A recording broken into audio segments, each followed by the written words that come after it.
Assalamualaikum warahmatullahi wabarakatuh.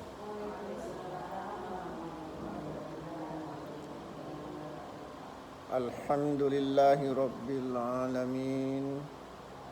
Assalatu wassalamu ala asyrafil anbiya'i wal mursalin wa ala alihi wa ashabihi ajma'in. Allahumma fassalli wa sallim wa barik ala Muhammad wa ala alihi wa ashabihi wa man tabi'ahum bi ihsanin ila yaumiddin. Ibu-ibu yang dimuliakan oleh Allah, kita lanjutkan pengajian tafsir kita. Alhamdulillah, pada siang ini telah sampai pada surat Al-Hajj ayat 31. Mari kita simak bersama-sama. A'udzu billahi minasy syaithanir rajim. Hunafa'a lillahi ghaira musyrikin bih. وَمَنْ يُشْرِكْ بِاللَّهِ فَكَأَنَّمَا خَرَّ مِنَ السَّمَاءِ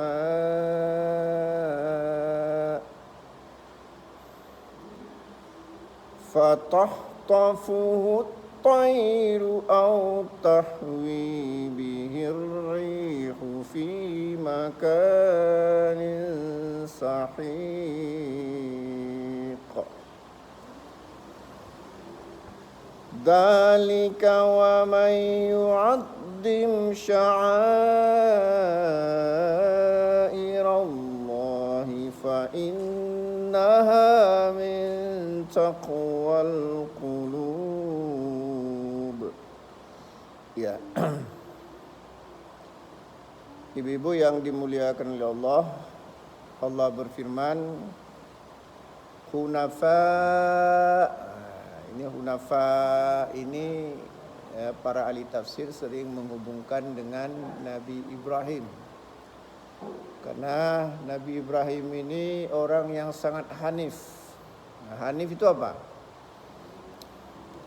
Hanif itu betul-betul berserah diri kepada Allah. Rela berkorban apa saja ya karena dan untuk Allah.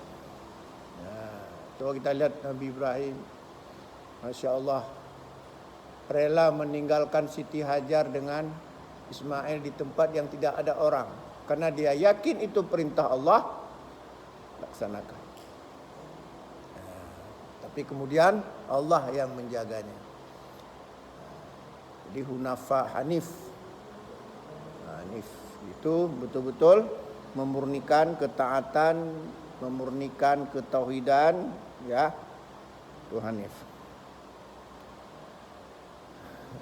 Hunafa'a lillah. Nah, kaitannya dengan ibadah haji. Ini kan kaitannya dengan ibadah haji juga. Sebagaimana ya, ayat-ayat sebelumnya.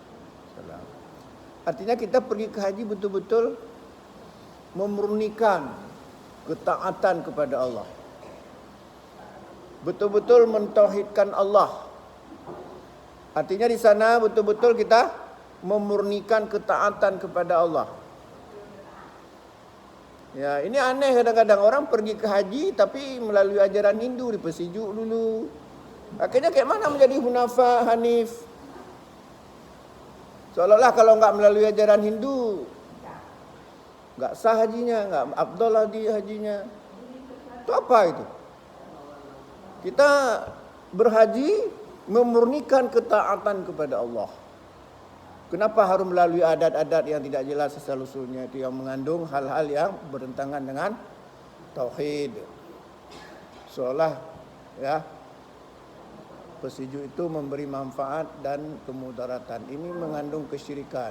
Sama statusnya seperti jimat. Ya, jimat kan meyakini seperti itu juga. Bisa mendatangkan kebaikan atau menolak kemudaratan. Cuman kalau jimat itu benda, kalau ini ritual. Padahal Allah telah berfirman, wa iyyamsaskallahu biddurin fala kashifa lahu illa huwa wa ayyuridka bi khairin fala radda li fadlihi. Jika Allah ingin memberikan kemudaratan kepada hambanya, tidak ada yang dapat menghilangkannya kecuali Allah. Enggak ada bisa dihilangkan dengan persijuk, dengan jimat dan sebagainya. Jika Allah ingin memberikan kebaikan, tidak ada yang dapat menolak karunia-Nya. Inilah namanya kita betul-betul bersandar kepada Allah, bertauhid. Ini mau haji persiju dulu, Masya Allah. Apa itu? Ajaran dari mana itu? Biasanya persiju itu di Bali sana.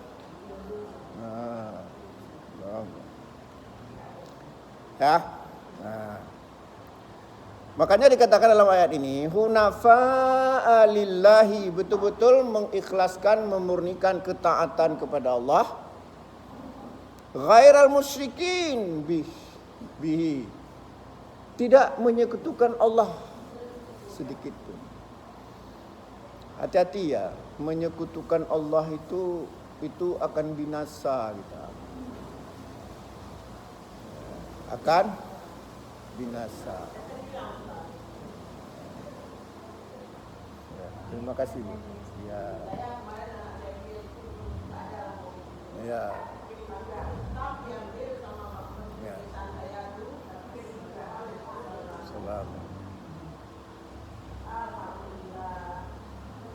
Jadi ibu ya, syirik itu kenapa membinasakan kita? Karena orang yang mati dalam kesyirikan, yang pertama, gak ada artinya lagi amalan dia. Tidak ada artinya lagi pahala dia, amalan dia. Kalau mati dalam kesyirikan, maka dihapus. Apa dalilnya? Coba ibu buka surat Al-An'am 88. Coba ibu buka.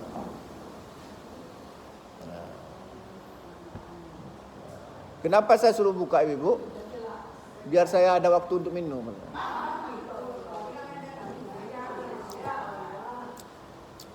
Enggak, saya bercanda aja. Biar jelas.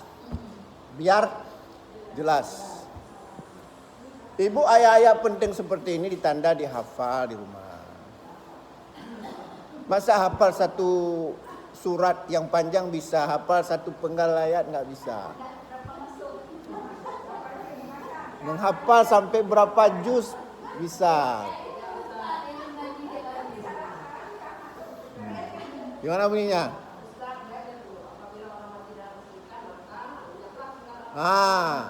Walau asyraku lahabita anhum ma kanu ya'malun. Seandainya mereka menyekutukan Allah, maka Allah hapuskan seluruh amalannya. Siapa bisa hafal?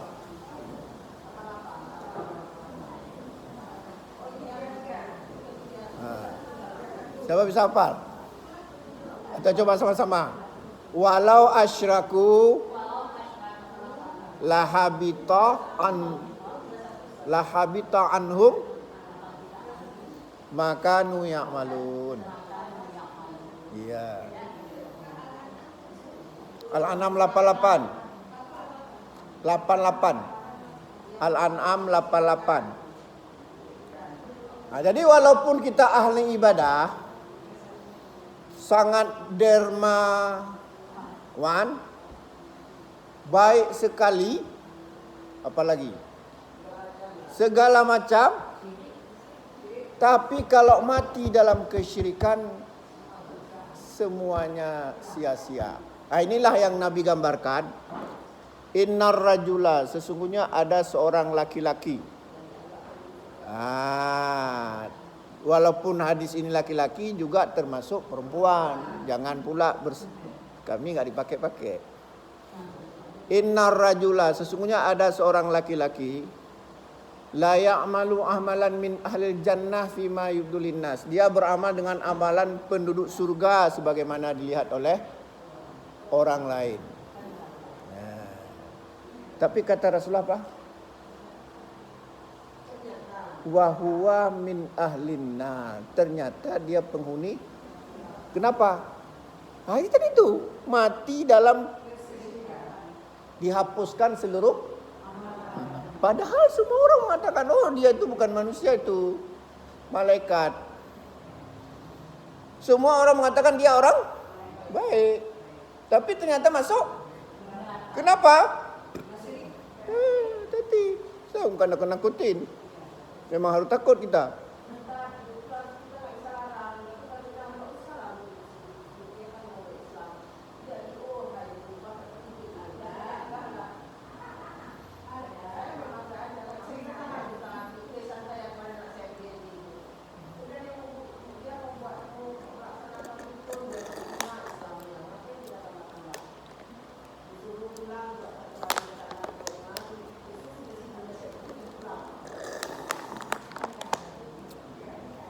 Itulah. Ingat, yang kedua, bahaya syirik yang kedua. Coba ibu-ibu buka surat An-Nisa yang 48. Pokoknya hari ini banyak buka-buka ayat. An-Nisa 48. Tadi udah dihafal ayatnya? 48. Tadi udah dihafal ayatnya. Ini suatu saat saya tanya tuh, Al-An'am 88 wajib hafal.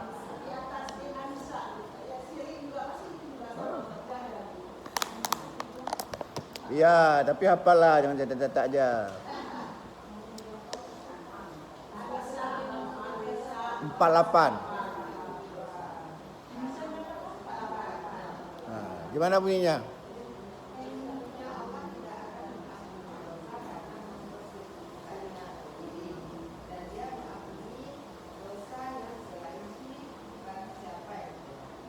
Coba perhatikan.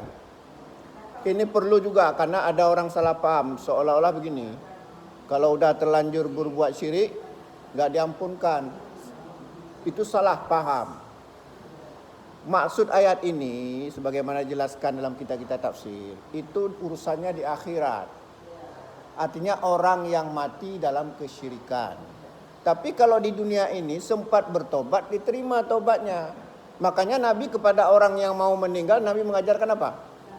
Laqinu mautakum la ilaha illallah. Terakinkanlah orang yang akan meninggal dengan mengajarkan kalimat la ilaha illallah. Itu kan kalimat tauhid. Supaya apa?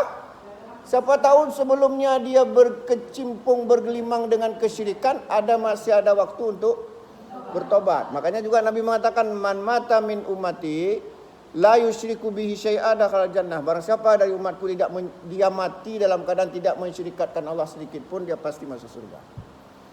Walaupun ada yang singgah dulu ke neraka, tapi pasti masuk. Nah, yang menarik dalam ayat tadi apa? Innallaha la yaghfiru ayyushraka bihi wa yaghfiru ma duna dzalika liman yasha. Sesungguhnya Allah tidak akan mengampunkan dosa syirik. Ini di mana? Di dunia atau di akhirat? Di akhirat.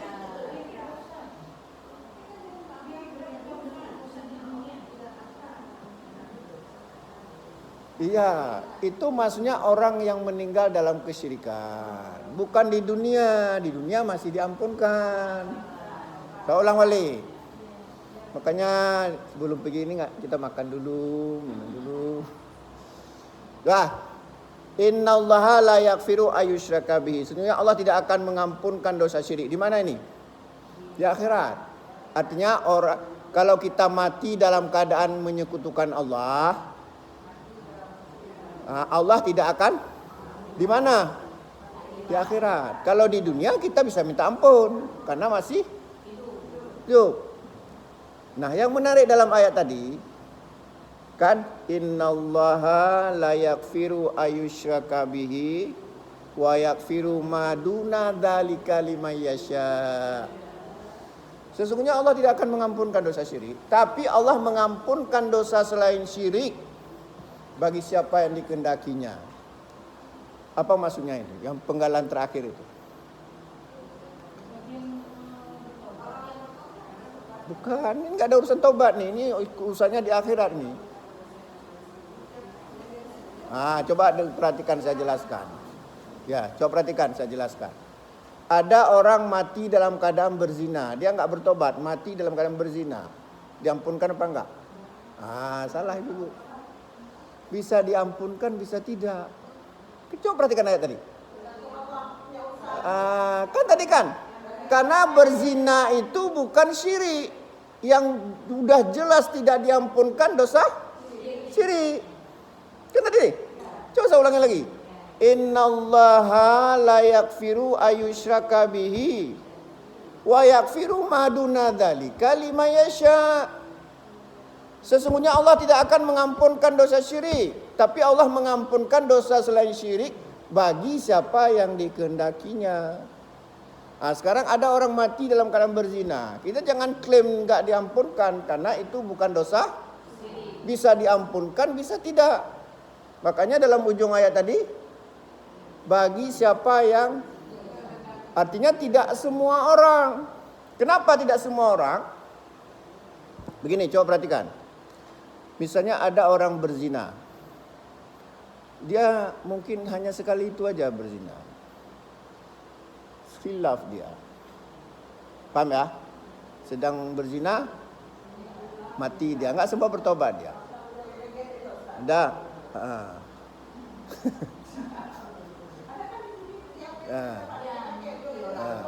Ya. Sudah. Ada juga orang kakek-kakek sedang berzina mati. Sudah. Mungkin ada amalan lain yang Allah sayang sama dia. Atau barangkali dia hanya karena itu. Bisa jadi dia diampunkan, bisa jadi tidak. Tapi kalau orang yang memang hobi berzina, itu nggak mungkin diampunkan. Mencuri misalnya. Nggak bertobat dia. Habis mencuri, sebelum bertobat, mati dia. Nah, dosa mencuri itu kan bukan dosa syirik. Ada kemungkinan diampunkan, ada kemungkinan tidak. Itu urusan Allah. Bisa jadi diampunkan oleh Allah. Kenapa? Mungkin dia mencuri karena lapar, terpaksa. Beda dengan orang yang memang hobi mencuri. Kalau enggak mencuri, demam dia. Saya jangan mencuri hati ya, bahaya kali. Ini ya. Coba bayangkan, dosa-dosa lain itu masih ada ampunan dari Allah. Walaupun kita sudah mati. Artinya masih ada keampunan, bisa jadi tidak. Tapi kalau dosa syirik sudah Allah klaim apa? Tidak diampunkan sama sekali. Makanya hati-hati dengan syirik. Makanya kalau dibilang apa syirik-syirik Muhammadiyah sikit-sikit syirik. Ya udahlah, nggak mau dengar nggak apa-apa. Tanggung sendiri. Bilang kan, makanya dari dulu saya jelaskan, jangan pergi ke dukun, jangan pakai jimat, jangan percaya yang aneh-aneh, jangan boleh percaya khurafat, jangan percaya tatayur, jangan mempelajari ilmu sihir, guna-guna dan sebagainya. Jangan percaya kepada ilmu nujum. Coba kita gantungkan diri hanya semata-mata karena Allah, hidup karena Allah yang memberikan rezeki, yang memberikan manfaat, mudarat, semuanya Allah. Termasuk dalam sehari-hari kadang-kadang kita nggak sadar itu syirik. Contohnya apa?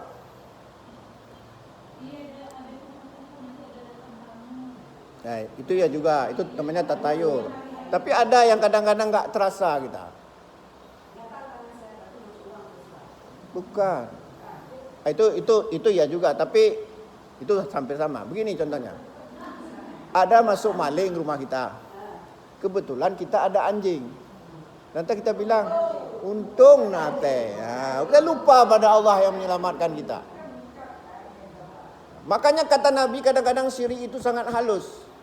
Kadabi bil namli ala safatis sauda'a fi dhulumatil laili. Kadang-kadang syirik itu sangat halus walaupun yang Nabi maksudkan syirik kecil. Seperti semut hitam di batu hitam di malam hitam sama. Contoh lagi misalnya, ibu-ibu misalnya kerja. Dari mana misalnya? Ibu-ibu kerja misalnya di perusahaan nuklir misalnya. Tiba-tiba dipecat. Nanti enggak sengaja kita bilang, Pak jangan pecat saya, nanti terputus rezeki saya. Kadang-kadang itu. Itu sebenarnya sudah mengarah ke sana. Seolah-olah kita meyakini yang memberikan rezeki bukan lagi Allah, tapi bos kita. Ya kan? Atau kadang-kadang ada orang mau bunuh kita bilang, Pak jangan bunuh saya Pak. Nyawa saya di tangan Bapak. Bahaya itu. Nyawa kita di tangan Allah. Hidup kita di tangan Allah. Kalau memang Allah mentakdirkan kita mati di tangan Dia, itu semata-mata karena takdir Allah. Tapi kalau Allah nggak mentakdirkan, nggak bisa Dia bunuh kita. Mau dibunuh, tiba-tiba terbisik dalam hatinya, tanggung saya bunuh ini. Ada manfaatnya pun. Yang ada saya masuk neraka. Enggak? Jadi nggak seimbang katanya perjuangan dengan pengorbanan. Jadi. Oleh karenanya inilah ya kita sehari-hari kita perbaiki tauhid kita. Dulu pernah saya baca di Taman Budaya di Blang Padang. Di Blang Padang itu ada lapangan basket. Jadi tulis itu, basket adalah hidupku. Menurut ibu bagaimana? Basket adalah hidupku. Itu mengandung kesyirikan. Seolah-olah kalau nggak ada basket, mati dia. Nggak boleh kata-kata seperti itu walaupun hanya gimana? Boleh, maksudnya tapi dikatakan kan basket adalah hidupku. Seolah-olah kalau nggak ada basket mati. Itu kadang-kadang kita menganggap sepele apalah segala bahasa. Tapi sebenarnya itu sudah mulai goyang kita.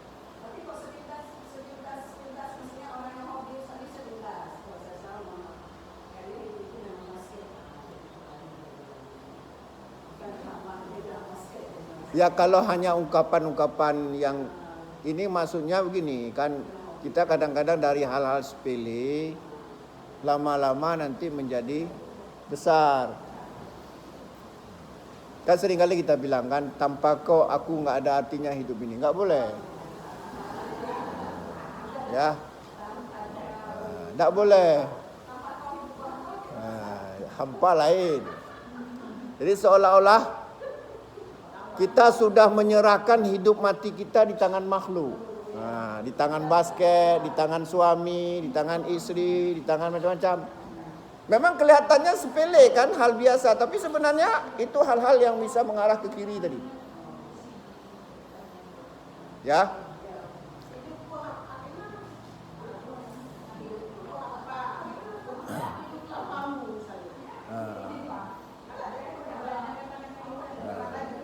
Itu biasanya orang buat lirik lagu itu, biar laris lagunya.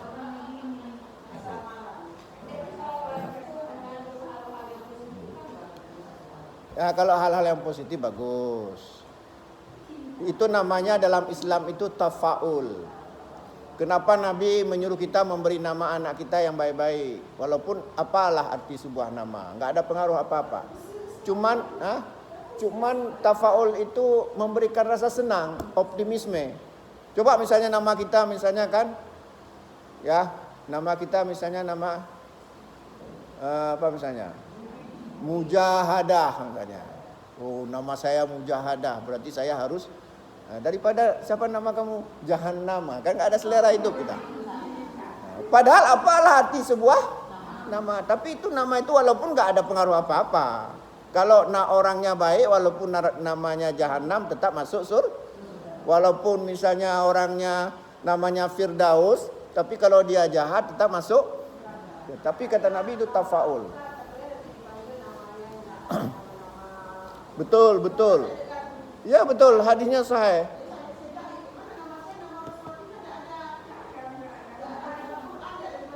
Enggak, gini, kita dipanggil dengan nama-nama termasuk nama-nama hijrah, termasuk orang tua-tua kita dipanggil semuanya.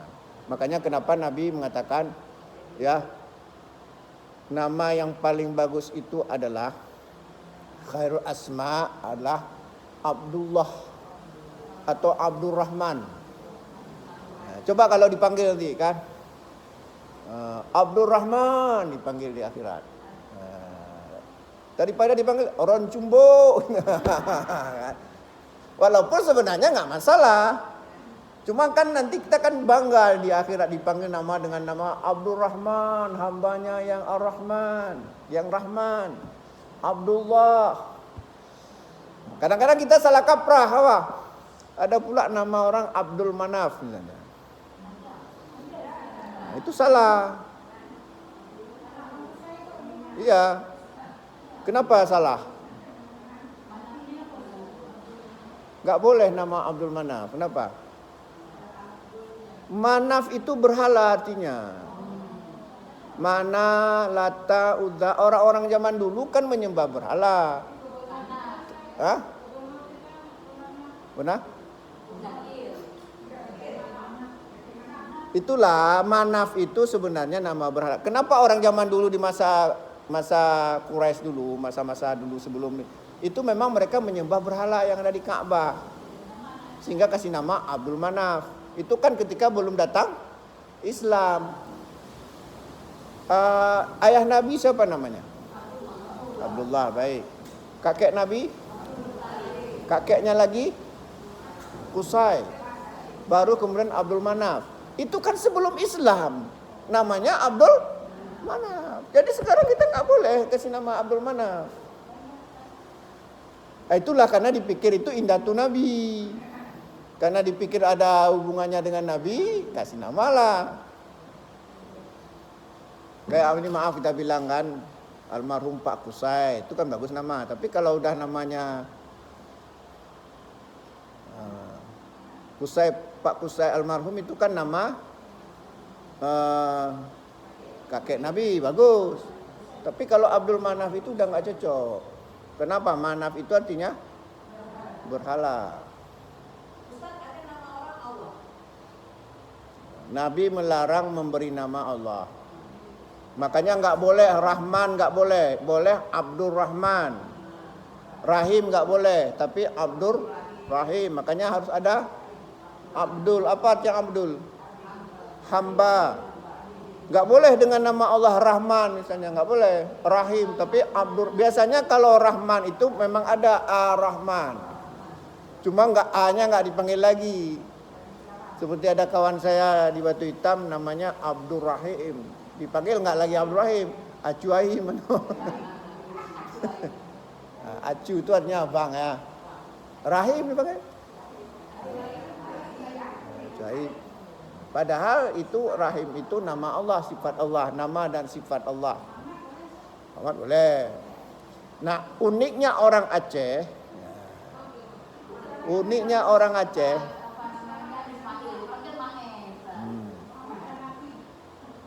orang Aceh memberi nama itu dua nabi. Muhammad Zakaria, Muhammad Ibrahim, apa lagi?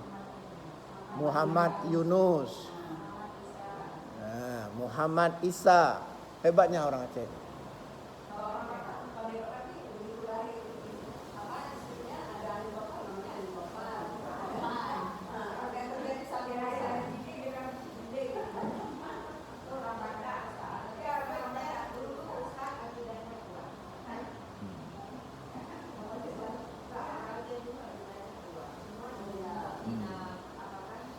Dulu orang Aceh nggak ada namanya Valentin, Hermanita, Hermansyah, nggak ada. Dulu orang Aceh namanya dua nabi itu. Setelah berbau, bercampur-campur macam-macam, nah mulailah nama macam-macam. Kalau dulu, ya Muhammad M itu hampir seperti Harus itu dulu. Nah, kalau perempuan tuh Khadijah, Zainab, nggak ada. Sekarang Veronica namanya. Maaf, ada nama ibu. Hah? Nah, itulah. Sekarang orang malu kalau berkenalan siapa nama Veronica, bangga dia. Siapa nama Zainab.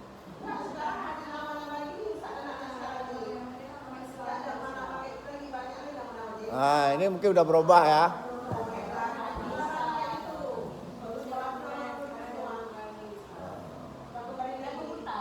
Itulah. Ya.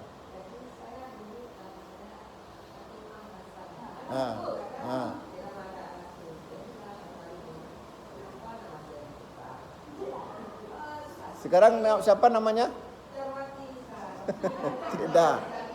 Cik Da. Iya. Ya udah kita lanjutkan ya. Nah, kita lanjutkan. Jadi itu bahaya syirik ya. Jadi bahaya syirik pertama apa? walaupun kita ahli ibadah, walaupun kita banyak pahala, banyak bersedekah, tapi kalau mati dalam kesyirikan, dihapus. Yang kedua, Allah tidak akan mengampunkan kalau kita mati dalam kesyirikan. Tetapi kalau kita sempat bertobat sebelum mati, paling telat kapan? Sebelum nyawa sampai di tenggorokan, kita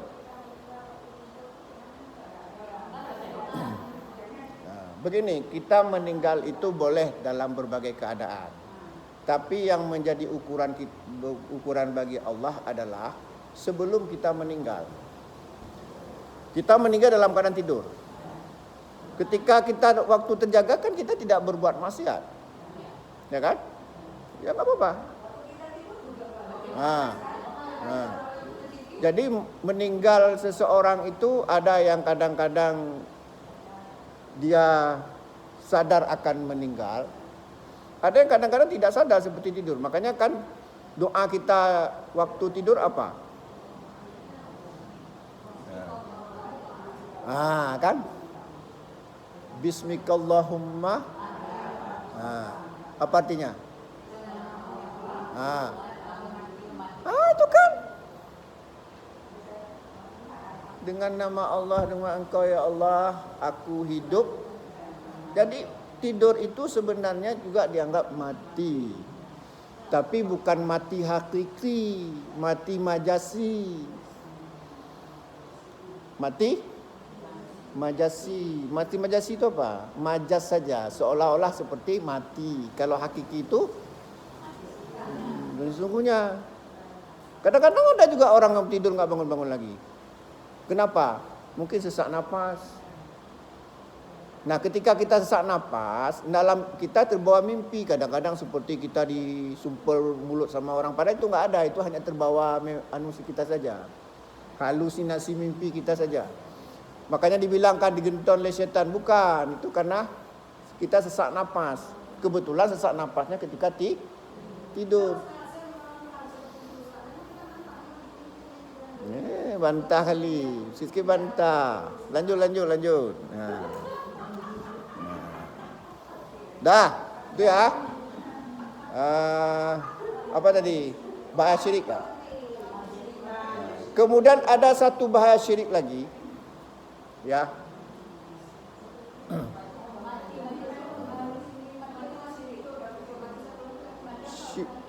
Mati majasi. Hakiki. Ada satu bahaya syirik lagi, ya, yang disebutkan oleh Allah surat Al-An'am ayat 13. Ibu-ibu enggak usah buka. Inna syirka la dzulmun adzim. Sesungguhnya syirik itu kedaliman yang paling besar. Pertanyaannya, ditanya orang, kenapa syirik itu kedaliman yang terbesar? Jawabannya itu tadi. Al-An'am 88 dan An-Nisa 48. Ya.